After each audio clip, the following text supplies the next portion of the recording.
But let's move on to some better news. Somebody who is doing it right, and we both from Detroit, and so is Byron Allen.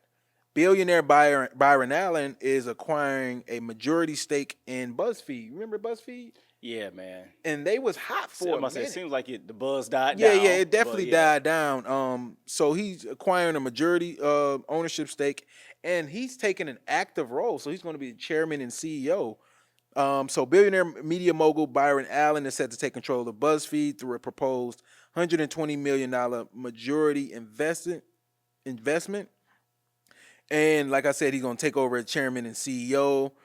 And so this comes with a lot of um, other properties or media assets other than just BuzzFeed. So Huffington Post, Yeah. remember the Huffington Post? Yep.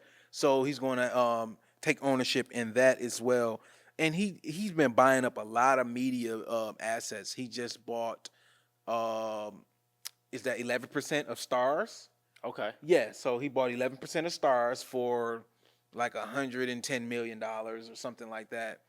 No, I don't think it was 110 million because that would value Star at a billion. He bought, I think Stars was valued at 250 million, and he bought an 11% stake for 25 million. Yes, Okay. that's what he bought. So Byron Allen is out here killing it, man. He's somebody I look up to, definitely in the media space, Yeah. and I love to see it. He's Yeah. putting in that work. I always say that I think money and media are the two most powerful man-made forces Yes. on planet Earth, and we know that media predominantly is owned by a particular demographic of people, and it's not too often you Facts. see a black man getting his share of the pie. But I love to see Byron Allen really making strides in that media space, man, and owning up a lot of that because it just makes me think ultimately he has some type of influence in whatever narrative may be getting pushed out on his Yes. platforms, and hopefully it continues to be something positive. But what I also liked about this though is the mention of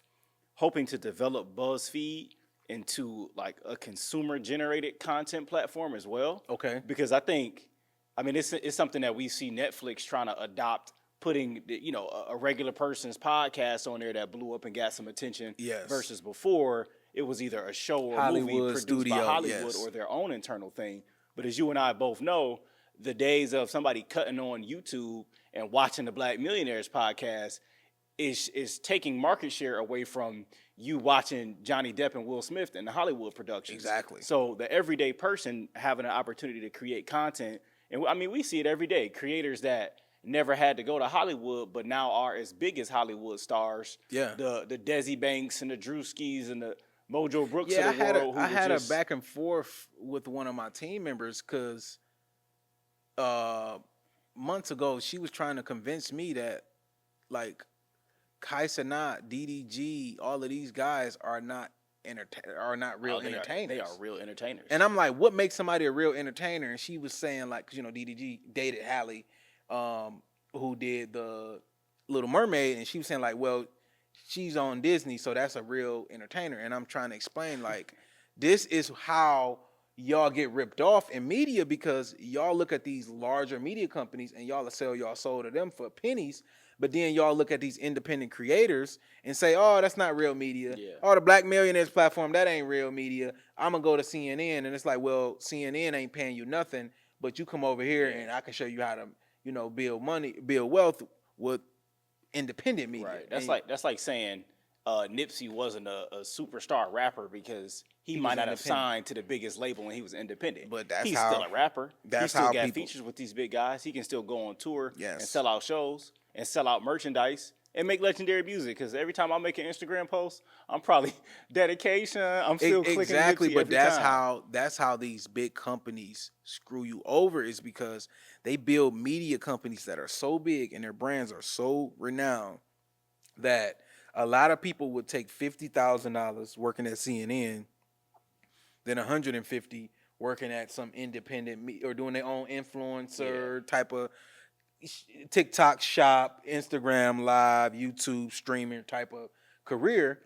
One has much more freedom, one have much more control, but the other one have much more prestige. Now we always talk about this like how we sound terrible on paper if we was going home to meet our girlfriend's dad, and we're like, what do he do, or what do he do? And it's like you can't Make really videos explain it. online. I make videos online. I upload them to YouTube. I upload them to Instagram, and I make more than doctors. Like nobody's gonna believe that, No. but that is the economy we live in today, and I'm glad Byron Allen is participating in it.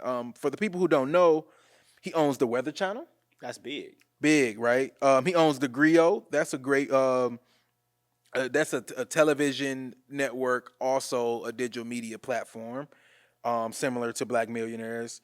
He owns HBCU Go. Now, that is a media asset that I want to see him develop a little bit more, because a lot of these HBCUs have great talented players. Look at like Shannon Sharp. He went to Savannah State, right? Yeah. You know, Hall of Fame player.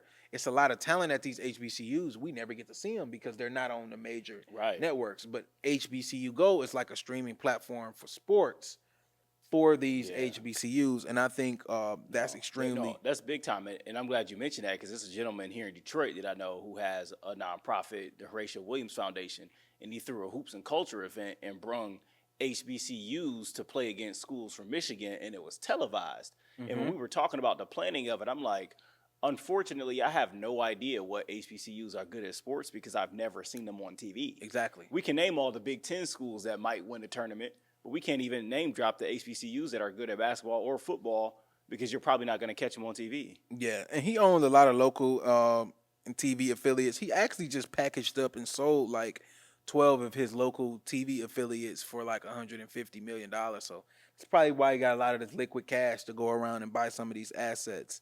So shout out to Byron Allen, my Detroit brother. We all from the D, taking over the media game. So hey man, if you trying to invest in somebody, I got I got a media company for you.